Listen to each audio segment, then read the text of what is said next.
Yeah, so we've been incredibly fortunate to see the acceleration of participation in our sport as we work through and out of the I guess the steady state of the pandemic. It's hard to talk about the pandemic because you never want to see something as challenging as that situation during COVID.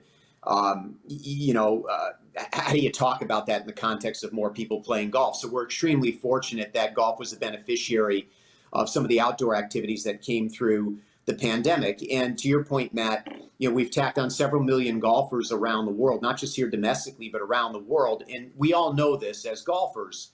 Golf is a very sticky game. When you get your hands on a golf club and you hit a beautiful golf shot, and you're playing with friends and family that you enjoy being around, it becomes very sticky. We have seen over the course of the last couple of years, as things migrate back toward what we believe to be a more normal flow of participation, we have seen that growth in the game that came through COVID be sustainable.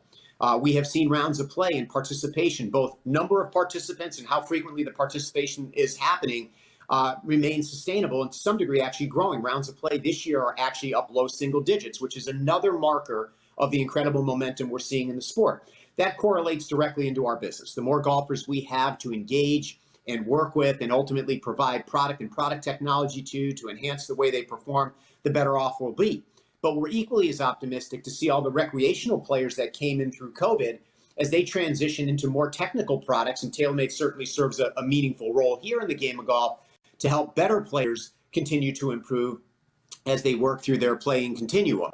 So the net effect has been very strong for our business, very strong for the business and industry. And our role is to continue to innovate. Our role is to continue to provide great products for players that really want to get better. That's simple, and we work to do that every day. We also invest and co-invest with associations in golf, from the USGA to the PGA of America, to pick one, the R&A, to ensure that this momentum is enhanced. And we get behind initiatives that help entry-level players learn the game of golf through instruction, through our club professional staff, domestically and international, to provide resources to help golfers improve the way they perform so that it can be more sustainable and sticky in terms of their experience in golf. And I've never been more proud of our company and the contributions we've made to the run-up of golf, even pre-COVID, but certainly post-COVID, and the efforts we will continue to make to serve those that ultimately desire to improve and get better in their respective games. David, from the business side of the game, is there a risk that the game at its top competitive levels is still divided, that they're still searching for an answer? Yeah, I think, many of the risks, Matt, have been discussed, written about. There are different perspectives contingent upon who you talk to and where you talk to those people. Very different viewpoints on the LIV PGA Tour situation domestically and internationally. I think we would all agree, at least certainly our perspective has been, the more frequent we can have the best players in the world playing together, and this past weekend was a great example of that, the more competitive the environment, we see better viewership, we see better energy around the game, and ultimately I think golf will be better for it. And so we're advocates of trying to find a way to have the best players in the world play more frequently together. And I'd love to think that we're working toward that. And I know there's a lot of smart people around the table, a lot of thoughtful people around the table trying to solve this divide at this point in time. I am sensing through my role and through our company that we're starting to see progress there, and that we have the right discussions that are happening that will lead us to a better place. I think time will tell. I'm hopeful that it happens sooner rather than later. But, quite frankly, Matt, we don't have a direct seat around that table.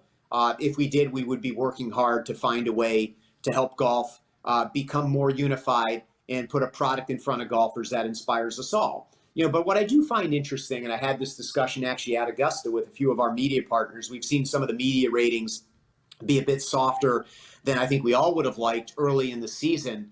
And some are suggesting that's because the product and the separation between LIV and the PGA Tour have created a little bit of dilution in the sport. I have a counter argument that would suggest that to some degree, there's so much golf being played at the recreational and core and avid level, there's just a little bit less being watched. And so, when you see millions of new golfers come into the game and you see participation rates and golf courses filled and tee sheets that are booked, from 7:30 in the morning until 2:30 in the afternoon, it's fairly evident that golf's in a great place because golfers are playing the game. And when they're playing the game, perhaps they're not watching as much as we'd like. But rest assured, I'm excited to see what the numbers look like for this past weekend. I firmly believe that the world of professional golf will get better over time, and that anytime there's some type of disruption in any ecosystem, whether it's at the world of professional golf or TaylorMade disrupts with a new technology, the net effect over time is you end up with something better. And that's a tough thing to go through. But when we look back 10 and 20 years from now, I think we will look back at this moment in time and believe that in the end, we ended up with something that was better than what we started with. And the challenge is as you're going through that, at times it can be a bit out of balance and a bit disheartening. But I believe we'll end up in a better place. And as I mentioned earlier, we come from a very golf-optimistic viewpoint here at TaylorMade, and believe that things will continue to work toward a stronger position in the professional game over time.